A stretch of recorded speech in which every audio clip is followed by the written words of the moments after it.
Hello everyone, welcome to SR vlogs. मेरा नाम है आकाश और आज का व्लॉग होने वाला है बेसिकली ये कि जीडीपीआई में लोगों को दिक्कत होती है, बच्चों को। तो जैसे मेरा भी एडमिशन होने वाला था एलन मिश्रा में, तो मुझे भी दिक्कत हो रही थी। मैं भी सोच रहा था कि कैसे टॉपिक्स आएंगे जीडी में, क्या क्या बोलना होगा, कैसे बोलना होगा। लेकिन जीडी मैंने पहले से दे रखा था तो थोड़ा सा आइडिया था। तो आपको आज मैं वही चीज़ बताने वाला हूँ कि जीडीपीआई आप कैसे देंगे जो आपके लिए अच्छा रहेगा और क्या क्या चीज़ें आपको ध्यान रखनी चाहिए जीडी में। तो वीडियो में मैंने एक प्रेजेंटेशन बना रखी है, आपको वो प्रेजेंटेशन के थ्रू मैं आपको समझा दूंगा कैसे क्या करना है। और एक चीज़ आप ध्यान रखिएगा कि वीडियो के लास्ट में मैंने कुछ ऐसे टॉपिक्स भी बना के रखे हुए हैं, वो टॉपिक्स आपको दे दूंगा, जिससे कि आप मतलब एक टाइप का सजेशन है वो, कि आप वो टॉपिक अगर उस पर प्रिपेयर करते हैं तो आपको एक हेल्प मिल जाएगी कि कैसे आपको किस किस टाइप के टॉपिक्स आ सकते हैं, जैसे कि एआई वगैरह, ये सब टॉपिक्स भी हैं। और पीआई में क्या क्या चीज़ें बोलनी है, कैसे पीआई को फेस करना है, वो चीज़ भी मैं वीडियो में बताऊंगा। तो व्लॉग में बने रहिए, व्लॉग को पूरा ज़रूर देखिएगा। और जो लोग चैनल पे नए हैं वो चैनल को सब्सक्राइब ज़रूर करें, वीडियो को पूरा देखें। और जिसको कोई भी इशू आएगा वो कमेंट सेक्शन में जाके कमेंट करें, मैं कोशिश करूँगा कि सबको रिप्लाई दे सकूँ। Thank you so much. So starting from GDPI and debate, ये तीन चीज़ें होती हैं, लेकिन हमें डिबेट पे फोकस करना नहीं है, क्योंकि कोई भी कॉलेज या कॉलेज एडमिशन और प्लेसमेंट के टाइम पे डिबेट तो नहीं कराता है। तो फिर जीडी और पीआई मेनली यूज़ किया जाता है कि बच्चे की क्या क्या इनर क्वालिटीज़ है और क्या कैसी है उसकी कम्युनिकेशन स्किल्स वगैरह, वो सब चेक करने के लिए। तो हम इस वीडियो में ये देखेंगे कि हम कौन कौन से वेज़ हैं जिनको फॉलो करेंगे और किस सीक्वेंस में हम प्रिपेयर करेंगे ताकि हम जीडीपीआई को इजीली क्वालिफाई कर सकें। तो फिर स्टार्ट करते हैं हम सबसे पहले जीडी से। लगभग सबको पता ही होगा कि जीडी होता क्या है, लेकिन फिर भी तो जीडी हमारा एक डिस्कशन होता है एक ग्रुप के बीच में, जिसमें हमारे 8, 10, 12 पार्टिसिपेंट्स होते हैं। उनको एक टॉपिक दिया जाता है, तो गिवन सब्जेक्ट के ऊपर डिस्कशन करना होता है, अपने वैल्यूएबल पॉइंट्स को रखना होता है। और इसमें अगर आपको बहुत सारे पैनल ऐसे होते हैं जो टाइम आपको अलॉट करेंगे 4-5 मिनट का, और अगर आपके पास पेन पेपर है तो आप इम्पॉर्टेंट पॉइंट्स को नोट डाउन कर सकते हैं, ताकि वो पॉइंट्स फिर जब आप जीडी दे रहे होंगे तो इन बिटवीन द जीडी वो पॉइंट्स आपके लिए बहुत ही हेल्पफुल होंगे। तो अगर आपके पास पेन पेपर हो तो ज़रूर आप इम्पॉर्टेंट पॉइंट को लिखें, और फैक्ट्स वगैरह या फिर डेट टाइमिंग कोई डेटा हो तो उसको तो बिल्कुल ज़रूर लिखें, वो आपकी जीडी को एक इफ़ेक्टिव बनाता है। तो आगे चलते हैं, हम देखते हैं कि आगे क्या क्या प्रोसेस है हमारा जीडीपीआई में। तो यहाँ से स्टार्ट होता है हमारा प्रोसेस ऑफ जीडी, जिसमें कि हमारे मेनली 3 प्रोसेस में होता है जीडी। एक होता है स्टार्टिंग, जीडी स्टार्ट कैसे करते हैं, स्टार्टिंग में किन किन चीज़ों का ध्यान रखना चाहिए। दूसरा होता है contribution in the middle of the GD, अगर जीडी चल रहा है तो बीच में हमको अपना कंट्रीब्यूशन कितना देना है, कैसे देना है, वो चीज़। और लास्ट चीज़ है हमारा कंक्लूडिंग द जीडी। तो जीडी कंक्लूड करते टाइम हमें ध्यान रखना है किस किस चीज़ का, वो बताना होगा। तो यहाँ पे सबसे पहली चीज़ है स्टार्टिंग जीडी, जिसमें कि हमको हमारा जीडी स्टार्ट करना चाहिए। हमें ग्रीटिंग से पैनल मेंबर्स को और अपने मेट्स को ग्रीट करना चाहिए। फिर अगर हम जीडी स्टार्ट कर रहे हैं तो फिर हमें टॉपिक के बारे में पहले ब्रीफ करना चाहिए थोड़ा सा, कि टॉपिक ये है क्या, और उसके बाद हमें अपना पॉइंट बताना चाहिए कि हम क्या सोच रहे हैं उस टॉपिक के बारे में। फिर उसके बाद दूसरी चीज़ ये है कि हमें जो जीडी अगर हम स्टार्ट कर रहे हैं तो हमारे पास गुड पॉइंट्स होने चाहिए और अच्छे फैक्ट्स होने चाहिए, क्योंकि स्टार्टिंग में अब सबका अटेंशन हम ग्रैब करेंगे। तो अगर हम एक इफ़ेक्टिव वे में स्टार्ट नहीं करेंगे अच्छे पॉइंट्स के साथ, तो फिर हो सकता है कि उसका एक नेगेटिव इम्पैक्ट पड़े पैनल के ऊपर और फिर मार्किंग अच्छी ना हो पाए।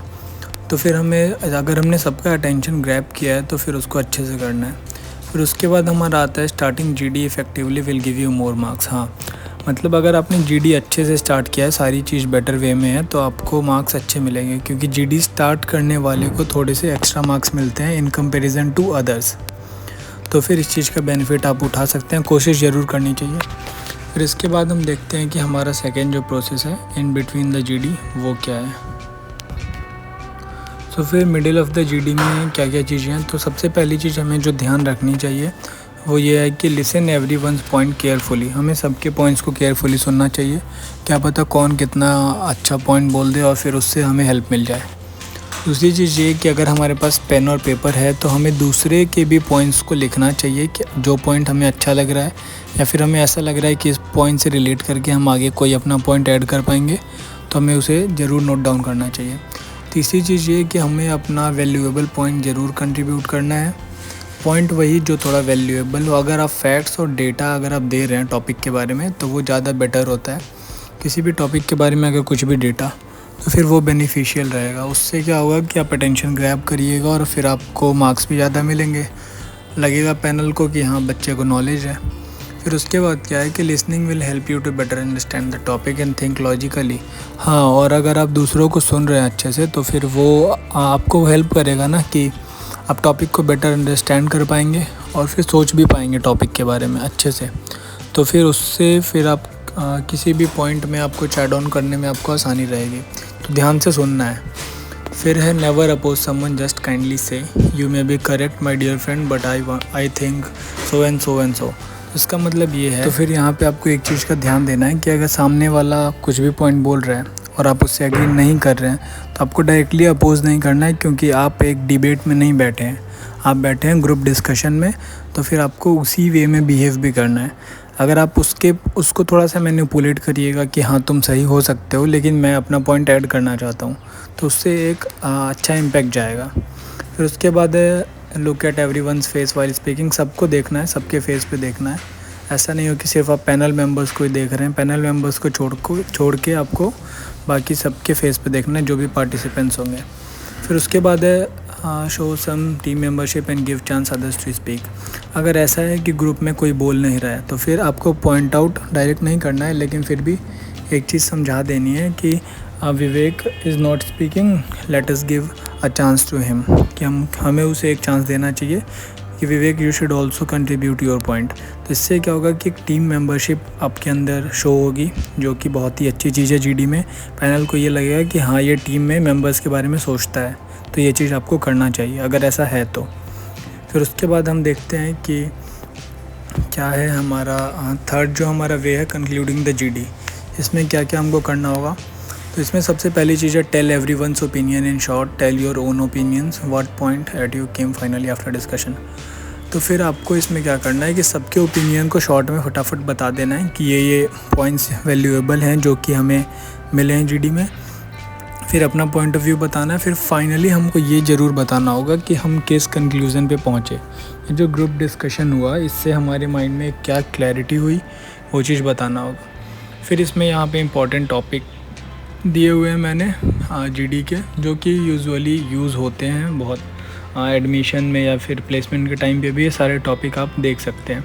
ऐसा नहीं है कि ये टॉपिक आते ही आते हैं, लेकिन इन टाइप के टॉपिक्स आते हैं, जैसे वुमेन आर बेटर मैनेजर और मैन, इस technology making us lazy more efficient. तो सारे टॉपिक्स का आप एक स्क्रीनशॉट ले सकते हैं और ये सारे टॉपिक इफ़ेक्टिव हैं, मतलब आप हमेशा इनको देख सकते हैं। लास्ट में 3 चीज़ें और हैं इसमें कि केस स्टडी बेस्ड, मतलब केस स्टडी बेस्ड भी टॉपिक आते हैं हमारे। एक आपको केस स्टडी दे दी जाएगी और आपको वो केस स्टडी पढ़ के उसके ऊपर डिस्कशन करना होगा। तो एडमिशन में तो ऐसा कम होता है, प्लेसमेंट में ज़्यादा होता है। फिर हमारा फाइनेंस एंड इकोनॉमी रिलेटेड, हमारे कंट्री की इकोनॉमी या फिर वर्ल्ड इकोनॉमी, ये सबसे रिलेटेड आपको प्रिपेयर करके थोड़ा जाना चाहिए। फिर रीसेंट इवेंट में हमारा जैसे अभी इलेक्शन हुआ, तो ये सारी चीज़ें रीसेंट इवेंट में, जैसे कुछ दिन पहले G20, तो वो सारी चीज़ें आप देख लेना। फिर यहाँ पे आता है पर्सनल इंटरव्यू। तो पर्सनल इंटरव्यू हमारा एक फ़ेस टू फेस कन्वर्सेशन होता है इंटरव्यूअर्स का और हमारे बीच में, जिसमें वो हमारी इनर क्वालिटीज़ को जानते हैं। तो सबसे पहली चीज़ यहाँ पे ये है, जो इंटरव्यूअर हमको बोलता है टेल मी अबाउट योरसेल्फ, और we can say self introduction, मतलब वो एक सेल्फ इंट्रोडक्शन ही होता है। तो आपको ये सीक्वेंस ज़रूर याद रखना होगा कि कैसे हमें किस वे में बोलना है ताकि वो इफ़ेक्टिव रहे और सही रहे, सामने वाले के ऊपर आपका पॉजिटिव इम्पैक्ट पड़े।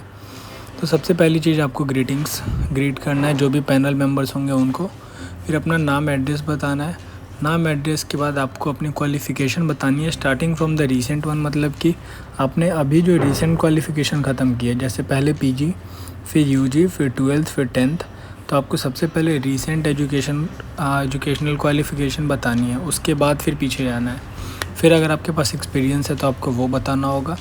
अगर स्किल है जैसे कि कंप्यूटर नॉलेज वगैरह है, जावा, CC, ये सब कोई लैंग्वेज आपको पता है तो वो सारी चीज़ें आप बता सकते हैं। फिर आपको हॉबीज़ बतानी होगी। हॉबीज़ में जैसे कि आपको सिंगिंग पसंद है या फिर डांसिंग पसंद है, फुटबॉल पसंद है, तो फिर ऐसा नहीं होना चाहिए कि आपने हॉबी बता दी सिंगिंग और आपसे पूछे कि इंडिया के हिप हॉप सिंगर का 2 का नाम बताओ। या फिर आपका जो फेवरेट सिंगर है वो किस टाइप का सिंगर है। तो थोड़ा सा आपको नॉलेज होना चाहिए उस चीज़ के ऊपर। अगर आपकी हॉबी है, स्किल है या फिर आपकी कुछ अचीवमेंट्स हैं तो फिर आपको उसके बारे में पता होना चाहिए। ऐसा नहीं कि बस मैंने बोल दिया कि हाँ मेरी हॉबी है भाई फुटबॉल खेलना या स्विमिंग लोगों को दिखाने के लिए, तो फिर ये गलत बात है। जो रियलिटी है वही आप शो करें। फिर उसके बाद अचीवमेंट्स है यहाँ पे कि जो जो आपकी अचीवमेंट्स होगी आप उनको डिस्क्राइब कर सकते हैं। और लास्ट वन ऑब्जेक्टिव आपको बताना होगा कि आपकी लाइफ में शॉर्ट टर्म ऑब्जेक्टिव क्या है और लॉन्ग टर्म ऑब्जेक्टिव क्या है, कि आप अभी फ़िलहाल क्या अचीव करना चाहते हैं और इन फ्यूचर आप खुद को 5 ईयर्स लेटर कहाँ देखना चाहते हैं।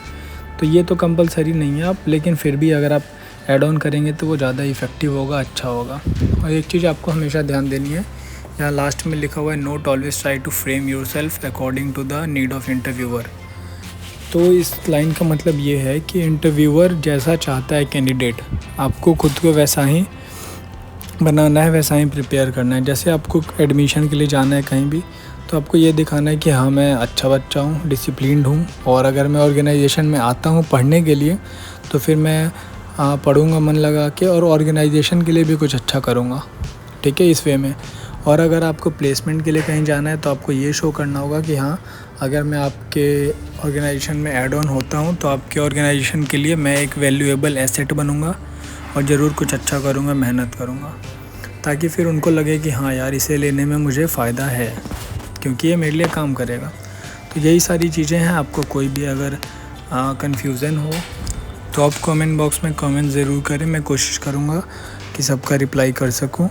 और जो लोग भी LNMI में जा रहे हैं GDPI के लिए, उनको ऑल द बेस्ट है, ज्वाइन करिए आप LN Mishra. All the best everyone.